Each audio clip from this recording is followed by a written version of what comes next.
Continuamos con este video trabajando el apartado número 3 que se denomina Lenguaje y Verdad. Klimovsky comienza retomando ideas anteriores del texto diciendo de que el conocimiento se expresa a través de afirmaciones. Entonces, por eso es importante, va a decir, adoptar un enfoque lingüístico. Nos va a aclarar de que en realidad no todos piensan como él, digamos que hay científicos que plantean de que existiría un pensamiento científico y en realidad a lo cual Klimovsky le responde que todo pensamiento es propiedad de quien individual, de quien lo crea, solo se transforma en propiedad social en la medida en que puede ser expresado por el lenguaje. Es decir que solamente a través del lenguaje podemos hacer ciencia. Entonces el enfoque lingüístico de la ciencia plantea que sería que el lenguaje es el modo que tiene la ciencia de comunicar sus conocimientos. De este modo podemos decir que sin textos, el que están leyendo, sin papers, que es lo que vamos a leer en el próximo texto, que es un paper, o sin estas clases, la ciencia no sería posible. Entonces da una segunda definición de ciencia, ya no como acopio de conocimiento, sino como ciencia en tanto cuerpo de conocimiento que se puede expresar a través de un sistema de afirmaciones. Luego va a reflexionar en torno a la palabra verdad. Klimovsky dice que la verdad solo se puede aplicar a los enunciados y no a los términos. Es decir, tiene sentido que yo me pregunte si el cielo es azul, si es verdad ese enunciado o no. Si es verdad que el cielo es azul o no. Pero no tiene sentido preguntarme por azul o por la verdad del término azul o por la verdad del término cielo. Luego va a decir que la palabra verdad, en realidad el término verdad, tiene un significado esquivo. ¿Qué quiere decir? Que no hay un solo significado de la palabra verdad. Puede tener varios significados el término verdad. Así podemos pensar en tres significados que se le pueden atribuir al término verdad. Por un lado puede indicar una correspondencia entre lo que uno piensa, lo que uno cree y la realidad, tal cual sucede. Esta correspondencia se remonta también al filósofo Aristóteles. Ahora lo vamos a profundizar. Otro significado de la palabra verdad es cuando la vinculamos a la prueba. Por ejemplo, cuando uno dice esto es verdad o esto es falso. Es porque el conocimiento se puso a prueba, entonces se puede afirmar de que esto es verdadero y esto es falso. Y luego el tercer significado de la palabra verdad es más vinculada a la creencia. Cuando uno dice, esa es tu verdad, no la mía. Esa sería la verdad vinculada a la creencia. Bien.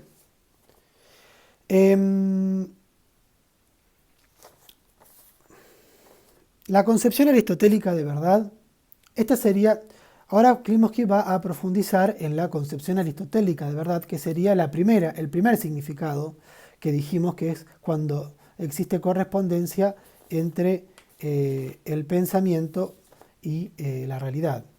Esta concepción aristotélica de verdad es la más útil, según Klimovsky, y consiste en plantear, como dijimos anteriormente, una correspondencia o isomorfismo. Iso significa igual, morfismo significa forma, una igualdad de forma entre dos estructuras. Por un lado, la estructura de mi pensamiento, es decir, la que puedo expresar a través del lenguaje. Y por otro lado, la estructura de la realidad. Esa es la estructura que se refiere al universo tal como se nos aparece y que está fuera del lenguaje, no dentro como en las creencias y en mis pensamientos. Entonces, cuando se produce un isomorfismo, o sea, una igualdad de formas entre lo que entra dentro del lenguaje y lo que está por fuera del lenguaje y aparece una igualdad de forma, ahí podemos decir que estamos pensando que estaremos llegando a la verdad en el sentido de Aristóteles. Luego el autor Klimovsky va a plantear de que va a dar una tercera definición, y es de la cual se va a ocupar, que es la ciencia como conocimiento de hechos.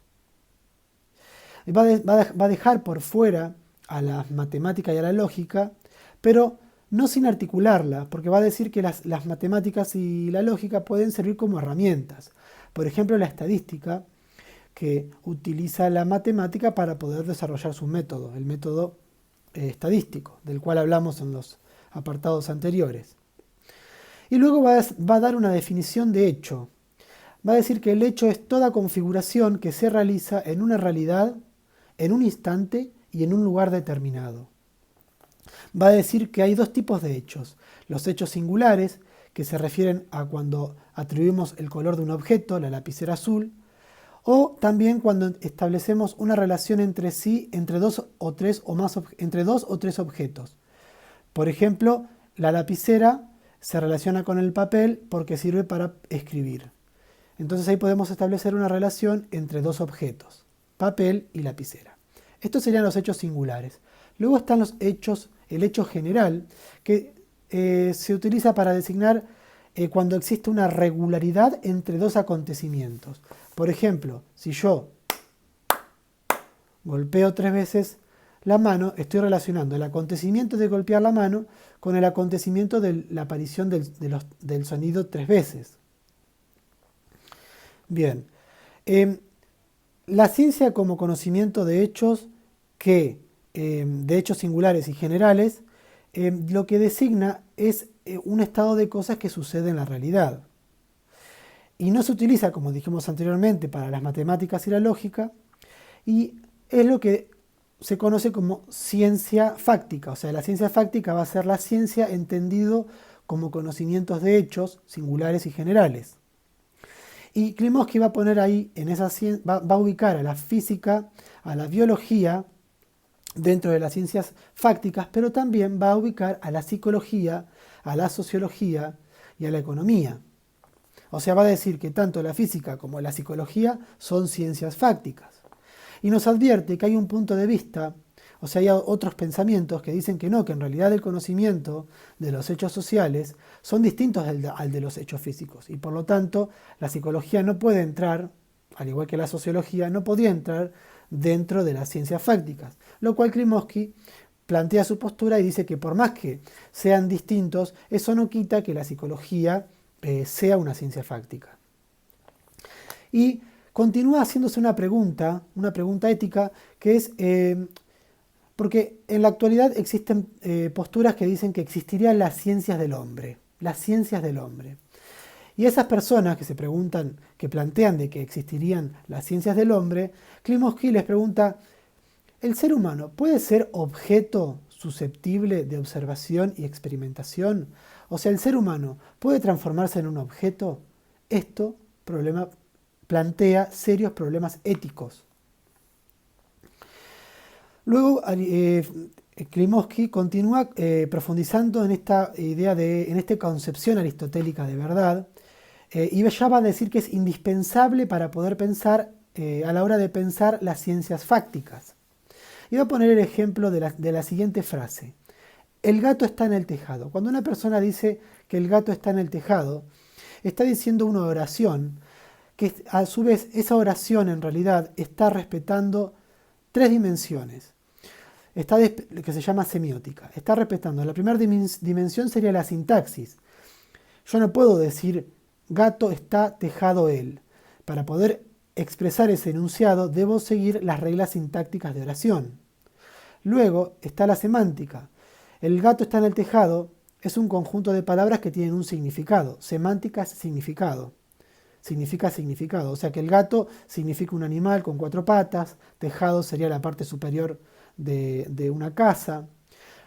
Y por último sería el pragmatismo, la dimensión pragmática del lenguaje, que es cuando yo enuncio y describo un estado de cosas. Cuando utilizo esta oración para describir, por ejemplo, el gato está en el tejado, para describir que realmente el gato está en el tejado.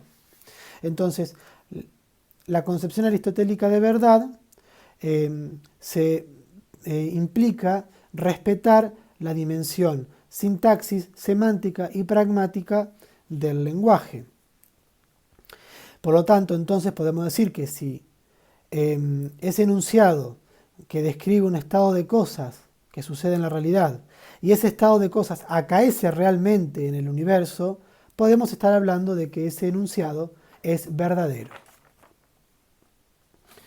Bien, luego continúa el autor en relación a esta definición aristotélica de verdad, va a plantear de que las ciencias fácticas, o sea, las ciencias de los hechos singulares y generales, producen enunciados declarativos, en tanto que intentan comunicar cualidades o relaciones de un estado de cosas, es decir, de lo que sucede en la realidad.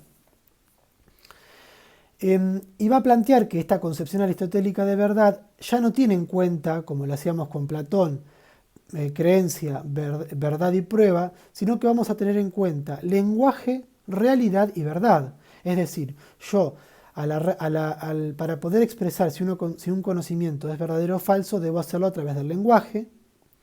Ese lenguaje debe corresponderse con la realidad y no necesariamente debe ese lenguaje estar diciendo la verdad, ya que puedo decir algo verdadero sin que sepamos. Algo puede ser verdadero sin que lo sepamos. Por eso que en la concepción aristotélica de verdad, la verdad no depende de la prueba, ni depende no depende de la prueba. ¿Se entiende? Yo puedo decir, algo puede ser verdadero sin que uno lo sepa. ¿Existe vida en otros planetas? No lo sabemos. Sin embargo, hay teorías que plantean que es verdadero el hecho de que existan vida en otro planeta. Bien, el autor continúa después profundizando en esta concepción y va a plantear la noción de hipótesis. O sea, que las ciencias fácticas, a través de sus enunciados declarativos, lo que hacen es construir hipótesis. ¿Qué es una hipótesis? Es una conjetura, fíjense que estamos definiendo igual que como definimos teoría, en tanto conjetura, pero lo que caracteriza una hipótesis es que una hipótesis es una conjetura, un enunciado que se propone sin conocimiento previo. O sea que yo no puedo saber de antemano si una hipótesis es verdadera o falsa. La verdad y la falsedad de una hipótesis se demuestran en un segundo momento. Y lo importante a tener en cuenta en esta noción de hipótesis, en las ciencias fácticas, es que demostrar la verdad es tan importante como demostrar la falsedad de una afirmación. Y termina el autor haciendo una analogía entre las ciencias fácticas y la fotografía. Podemos pensar de que proceden, tanto la ciencia fáctica como la fotografía, las dos proceden del mismo modo. Un fotógrafo no sabe de antemano si la foto va a ser nítida o distorsionada, pero sí comprende de antemano lo que significa la nitidez y la distorsión de una fotografía. Solo luego después del revelado, uno va a poder ver si la fotografía fue nítida o distorsionada, o sea, si fue buena o si fue mala. Lo mismo en las ciencias. El científico de las ciencias fácticas no sabe de antemano la verdad o la falsedad de una hipótesis, pero sí sabe, sí comprende el significado de verdad y falsedad, que solo luego, a través de un procedimiento, se va a poder corroborar la verdad o la falsedad de un enunciado. Bien, cabría la pregunta de si en la fotografía está el revelado, que es el procedimiento de ver si una foto es nítida o distorsionada, ¿cuál será en las ciencias fácticas el procedimiento del revelado en fotografía? Lo trataremos de explicar en el próximo video.